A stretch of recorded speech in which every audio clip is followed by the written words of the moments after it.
nato il Capodanno veneziano in pescheria. Un tempo si festeggiava sempre a marzo, un mese in cui viene collocata la nascita di Venezia, e le associazioni veneziane, molte, sabato 4 marzo hanno ritagliato una festa proprio per ridare entusiasmo a chi non vuole abbandonare l'isola e galvanizzare un po' tutta la città. Guardate le immagini.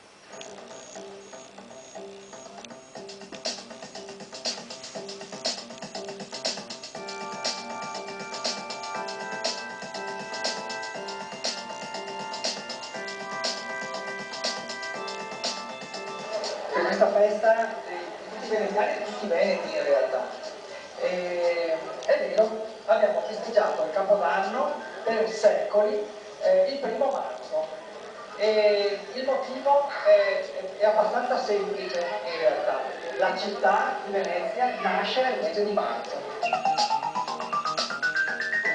Siamo qui alla terza edizione del Cavo dell'anno con tutte queste associazioni, Raise Venete, Venezia Con, Viva San Marco, Next Generation, Rialto Mio, tutte associazioni che spontaneamente si sono ritrovate qui dopo un anno di nuovo con il cuore a creare qualcosa di unico, cioè festeggiare il Capodanno a Venezia, il Capodanno veneziano, storico Capodanno della Serenissima.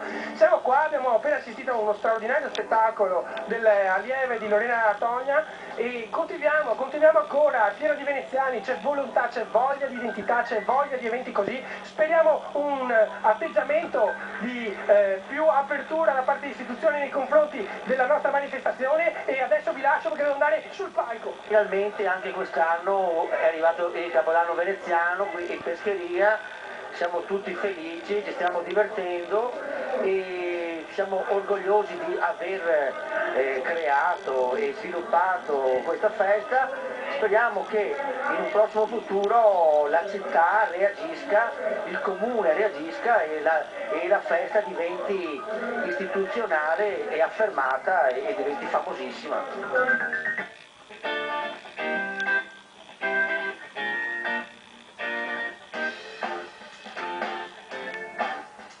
In occasione di questo bellissimo Capodanno veneziano abbiamo avuto l'onore con la mia scuola Odilodette Danza e Cultura, una scuola veneziana che ho fortemente voluto a Venezia, di presentare dei piccoli quadri, uno spettacolo chiamato Occhielli veneziani che intrecciava la tradizione e delle scenette che fossero omaggio a Venezia.